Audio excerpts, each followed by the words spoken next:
What's going on, everyone? Welcome back to another edition of Action Sunday. And of course, continuing up on my promise, I was going to get back to reviewing some more Kickboxer movies. So here we are with Kickboxer for the Aggressor. So I've said this before, it's like, okay, so Kickboxer starts off an unnecessary spinoff or sequels. So how low can this go? Well, this movie just did that. Oh my God. So we go from, let's see, a revenge from David Sloan on Tong Po for the revenge of his brothers. Then we have the events in the third movie in Rio. By the way, this movie doesn't acknowledge that. It's like that never happened. Instead, it adds another interesting wrinkle to this story, especially David Sloan. So somehow in between this.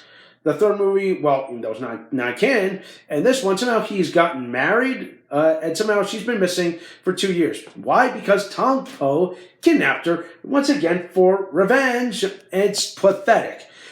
Oh my goodness.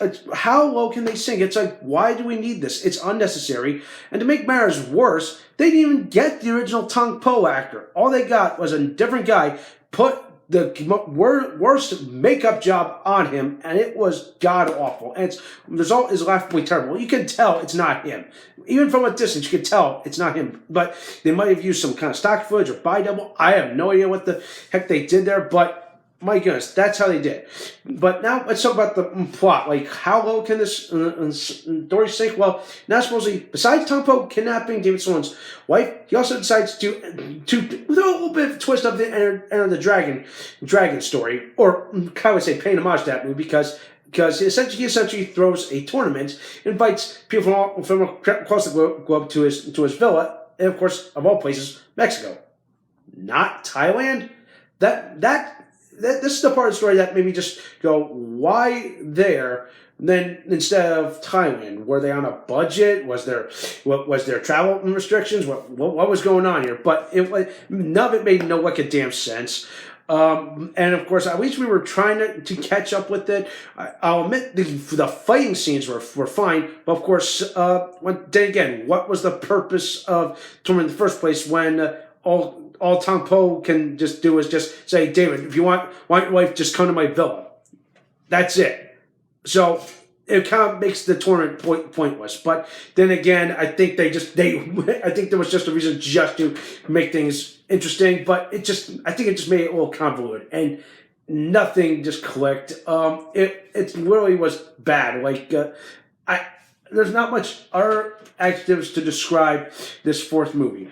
But I will say, Michelle Krasno, aka the Mouse, she did a pretty interesting job in this movie. It's like she's like this little scrappy teenager. Spoilers, she was 19 when this movie was filmed. So yeah, and of course I know she's a popular martial artist and kickboxer and all that. Well, and all that nonsense. And yeah, but wow, this blows my mind. But hey, it's like I don't know if it was to add sex appeal or kind of like pass the torch. I feel like I really think they could have done a little bit better with some of these our characters. Okay, especially hers.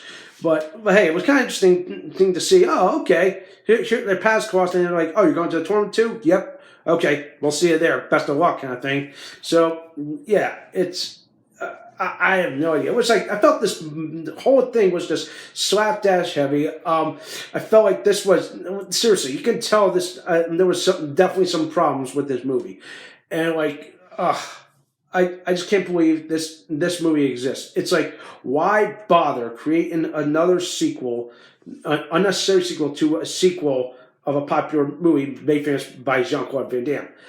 So, well, yeah, enough said there. I'm going to say this right now, just avoid this sequel at all costs because, like I said, the plot is just wrong. There's just a whole litany of problems with it. So, yeah, and of course, can't get worse. Yes, there's a fifth one. So, go word. But maybe the fifth one will redeem itself. I don't know. Maybe I'll get to that eventually. But if I had to give the fourth movie a score, the best I'm going to give it is maybe a 3 out of 10. That's as best I can give it because of the action and some other cool things. I kind of like that, but just everything else is just one giant ball of yarn that was just way slapped. Like I said, slapdash. It was a litany of problems. You can tell, okay, that this was its dying legs. It's like, wow, the light was out, but yeah, that's all I'm gonna say. All right, that does for today. Let me know what you think. Don't forget to subscribe to my channel. Stay tuned for some more awesome, exciting videos.